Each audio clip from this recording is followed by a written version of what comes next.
What's up, YouTube? And today we're going to be working on my Cobra Mustang. We got to go down to Nashville to their distribution center and I want to check that out. They had a gun sale at the local gun stores closing, so they had a sale. So picked me up another little bullpup shotgun.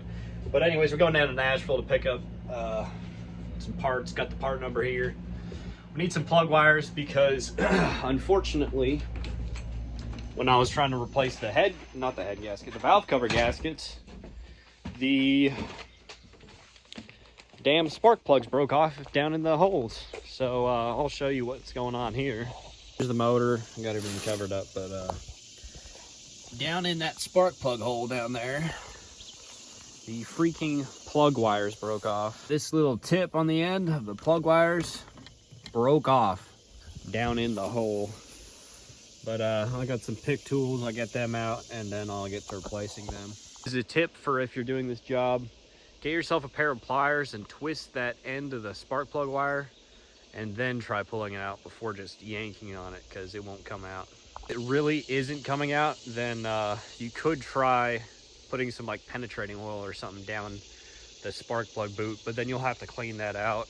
So I wouldn't recommend doing that off rip. And then I would also recommend when you put them back in that you put a shitload of dielectric grease around that connection. Otherwise you'll have a misfire. If any water gets down in there, it'll just start misfiring and it's just gonna be a bad day.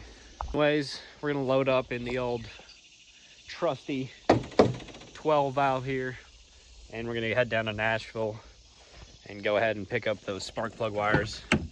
Pick up some gasket maker as well, because we need to, right where the timing chain cover goes on, you have to put a little bit of gasket maker there, some Permatex or whatever. Well, it looks like they got them in stock. I forgot my wallet all the way at home. I got it about halfway down. I realized I didn't have my wallet, but luckily they have Apple Pay and all that these days. But check out the dust on top of that. It's been sitting in stock since 2021, they said. We're back from Nashville. So now we're gonna try. I had to buy this set of hook and picks. It's made by Performance Tool. The plastic ones that I think it's Titan or something, they ain't worth a damn. So we're gonna give those a shot. We're gonna see if we can pull those spark plugs back out. The end of the plug that broke off in the head. About 30 minutes later, and we've got the remainder of the bits and pieces out of the bottom of the freaking head. These tools, excellent, definitely worth the money. I think they were like $15 for a full set of hook and picks. They're beautiful. But yeah, so now we're gonna put the valve cover gaskets on, throw the valve covers back on, and then as you can see, I've got the engine harness mostly off of the car. This harness goes into the firewall, and that's why the car ain't running right. It's because of that damn wire. So I'm gonna have to try to source one. There's one guy on Marketplace with one, but he's not answering my damn texts. That's got Shelby parts, because that is a Shelby specific harness, I'm sure. So anyways, I'll get these valve covers on, intake manifold gaskets, and go from there. All right, so I got the valve covers on. As you can see, it was a little tricky to get the valve covers, which are, by the way, they're the Feld Pro. You can see the part number there. The Feld Pro gaskets. What I had to do, and I wouldn't recommend this, but this is what works for me, and I guess I'll let you know if it doesn't work in the future. But I took some, where's it at? So what I actually ended up doing with the valve cover gaskets is they wouldn't really fit on there. They were like made a little too big, which is on purpose. But because when it heats up, it shrinks, and you know, the heat cycles and all that. But what I ended up doing was taking a little bit of super glue and just putting a little spot every now and then and gluing it onto the valve cover. Probably a bad idea, but I don't know. I did it on the inside, so it's not like where it actually seals, but maybe it'll still leak.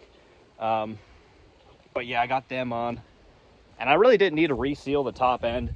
but it had these junky plastic ones on there, and I wanted to do the aluminum ones with the signatures and all that on it, so it'll look a little sharper and a little cleaner. Got new plug wires. They're blue, Ford blue. This thing's gonna look sharp, bro. But I gotta do these little butterflies. I got them sitting in the ground, but I gotta redo these gaskets here, and then I can put the intake on. And she's about ready to go, brother. Alrighty, we got a little fire going in the background. As you can see, we're burning a little bit of, we had some old door panels and stuff off of this thing. But I kind of just put everything back on top of the motor. That way I can put a trash bag over it and won't get moisture in there. Because I've got work all week. But so far, valve covers are back on. We do need another, we do need the engine harnessed and all that in order to put the rest of this together.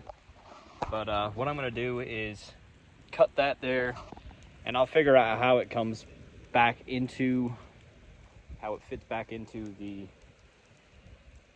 through the firewall when I get a new one. As you can see, the hole it goes through is not terribly big. So yeah, we're gonna have to figure out how it goes through from the factory, but I tried both ways and it doesn't fit through with this harness, but maybe I'm doing something wrong. Anyways, we'll wait till the next harness comes in, and we'll see you guys next week for part 2 of redoing the engine wiring, which is all I really needed to do. But in order to do that, I figured I'd do the valve covers and all that good stuff.